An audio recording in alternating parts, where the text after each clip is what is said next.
Yo, what is up? It is your boy Zither, back at it again with a brand new video. Now, as you can see from the title, this is going to be what if Deku was Mael's reincarnation? How is this going to work in the My Hero Academia story? Will Deku have sunshine? Keep watching to find out. That being said, let's go ahead and get started. Okay, so this story is actually all going to start off once Deku's actually born. So, as soon as Deku's born, he's actually going to be born with silver hair as well as golden eyes and a pair of wings. When the doctor looks at him, he just has a calm feeling over him. He just feels he feels as if he's in the presence of a divine being. So the doctor's just looking at him as Hisashi and Inko are just like, what? Hisashi's thinking a certain something happened, but then the doctor tells him that this is most likely a mutation quirk. That if you can see here, he has wings, so that might be part of it. And Hisashi calms down a little bit. He's still a little skeptical, but he then looks at Midoriya, or who they're actually going to be naming in this version, Mael. As he then says, wow, this kid is beautiful. As he then, passes him to Inko as she holds her child, as she's just smiling, thinking that, he's going to have a pretty amazing quirk. As, they're thinking of the hero Hawks. Oh, wait, no, Hawks isn't around at this point yet, right? Yeah, they're thinking that Deku's actually going to become a pretty great hero, seeing that he actually has a quirk this time. So, they actually take him home, and in this version of events, everything is going to change a lot.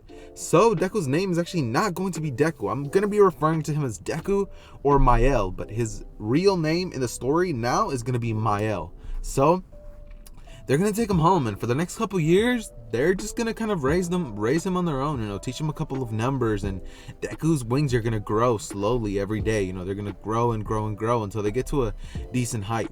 Once Deku's about 4 or 5 and he's back to the school where Bakugou's in, Deku's wings would be about half the size of Mael's, so he would definitely be packing some heavy wings on him. So, that being said, as soon as he arrives, Bakugou would be like, huh? Who's... As he would look towards Deku and just feel a calm, warm presence. As Deku just smiles at him, and Bakugou's like, wow, you're cool. What is your quirk? As he's like, oh, my quirk, I have angel wings, I guess. They say that it's angels. They say that it's divine grace. That's what they call my quirk. As Bakugou says, oh, that's awesome. I can't wait till I get my quirk. I hope it's just as cool as yours. As Deku then smiles, thinking that Bakugou's actually a pretty cool kid. So, Deku and Bakugou actually start hanging out until 2 weeks go by and Bakugou finally unlocks his explosion quirk. So, Deku and Bakugou are actually going to be some pretty cool friends in this version, and Bakugou's not going to be a dick at all. His personality is going to have a complete 180, being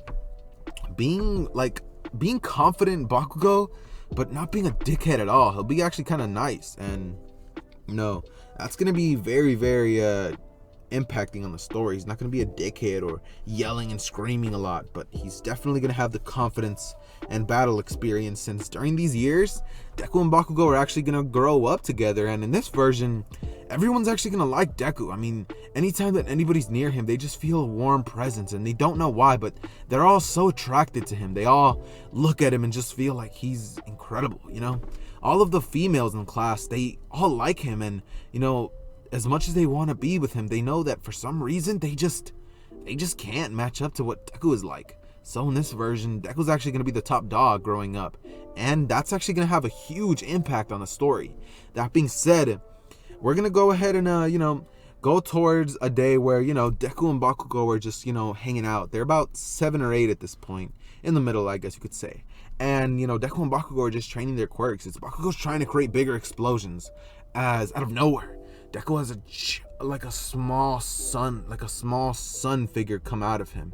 As it was at this point that no, because Mael would actually have it, but I'm just gonna say for the purposes of this story, Deku is gonna be a half human, half angel, so his stuff is gonna work a little differently.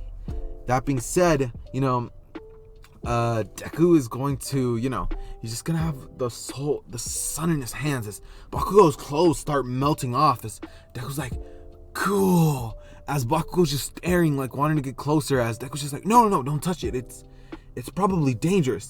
As Deku then throws it into the skies, it then erupts in a giant fireball and it explodes, creating a giant heat wave going everywhere. Bakugo and Deku feel the effects. It creates some pretty warm temperature, and the temperature rises to about 112 degrees, and it's a pretty hot day that day. So Deku was just like, okay, what happened? As they take Deku to the quirk doctor, and they just can't explain it. They say that it may be because of Angel's Grace, his quirk. As Deku just says that, well, I mean, that makes sense. So during the next couple years, Deku's actually going to kind of look up to Hawks, since at this point, Hawks would have actually been instated as a pro hero, and that's where Deku's actually going to be learning how to use his wings, his amazing angel wings, to fly and, have more of a mobility in the sky, if you get me. So, that being said, Deku's going to grow up mastering his wings, and he's going to be able to fully fly. He's also not going to be working out or anything like that, but Deku's just naturally toned. He's naturally gifted in terms of body, and Deku's not even going to be short in this size. Deku's going to look like a sort of a young Mael, if you guys remember in the 7 Deadly Sins. So that being said, Deku... So in this version, we're going to go ahead and just skip over to when, Deku is about 14 years old, the day of the Sludge Villain. And during all this time, Deku would have definitely had more than enough time to train with his wings, Sunshine, and his Angel Grace, his arc attacks. So these years, Deku would have actually spent them learning how to use his wings mostly, learning a little bit of combat since he fights with Bakugou often. And he also would have learned how to use Sunshine a bit. He also would have learned about the One mode, since every time at noon, Deku becomes the incarnation of invincibility, and Deku's power just grows tenfold. They found out about this one time when Deku was sparring with Bakugou, and it hit noon, and out of nowhere, Deku just became the One. As, Deku would have found out about this ability that he has, and he definitely would think that it's a little dangerous considering how powerful it is. So Deku decides that he's, never going to really use that power. As soon as it hits noon, he's not going to attack anymore, and he's just going to focus on defense or try to stay away from people, because at that point, his Sunshine mode definitely gets the best of him.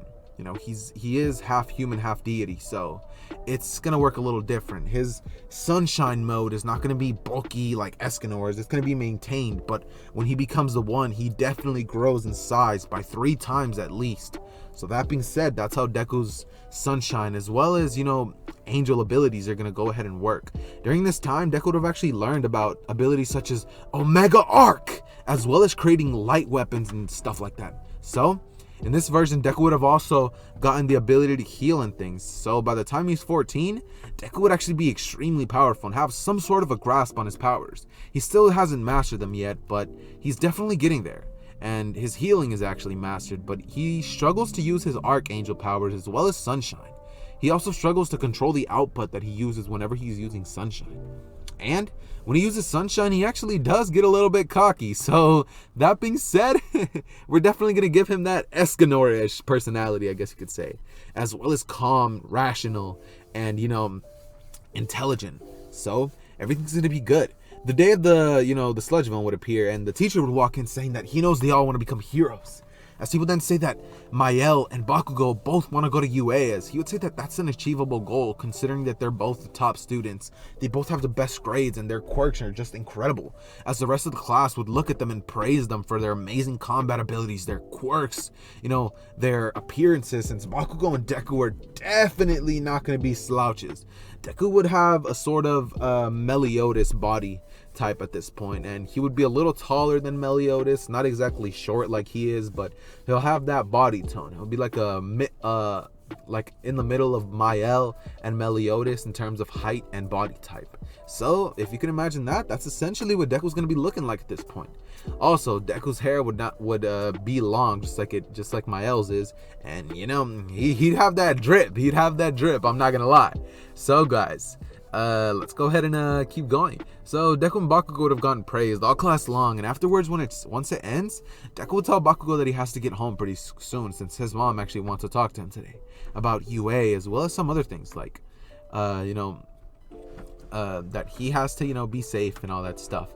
and go have some dinner and celebrate, that he's getting one step closer to getting into UA, and his dream is getting more and more achievable by the second. So that being said, Deku would go ahead and take the tunnel home, as the Sludge villain would appear out of nowhere, going to attack at Deku, as it says, "Give me your body, kid," as it then looks at Izuku, who turns around and looks at it with its golden eyes, as the Sludge villain just says, "Oh, what the," as Deku just looks at him, and he can just feel the will to attack Deku, but he just can't do it. As Deku would walk up to him and touch the Sludge villain, as he then says, "Arc," and he then heals the Sludge villain, turning him back into a human. The Sludge villain would then begin to shine as he then becomes a human, as it then says, he falls to his knees as he then starts tearing up, saying, thank you. Now I'm not an abomination. I can finally live a normal life." As he then runs off, as right as that's happening, All Might would jump out of the sewer, as All Might would then say, "I am here." As he would see Deku standing there, as he would say, "Hey kid, do you know what happened to us?" He would just feel the aura of Deku, as he would just get a little calm and a sensation of well-being, as Deku would look at All Might and say, "Hey, so what is it that you wanted to speak to me about?" As All Might would say, "Sludge villain," as Deku would say, "Oh, that thing, I haven't seen it." As All Might would say, "But you just said that thing." As Deku would say, "Yeah, I saw it on the news, but other than that, I don't know where it's at." As Deku would just make up that lies. All Might just like, "Well, okay." As Deku would look at All Might and say, "Hey, could I, is there any chance I could get your autograph?" As All Might would look at Deku and say, "Sure, kid." So, during this time, Deku's gonna go ahead and get the autograph of All Might, and All Might's actually gonna jump off. So this means that Deku's not actually gonna be getting One for All or even training with All Might.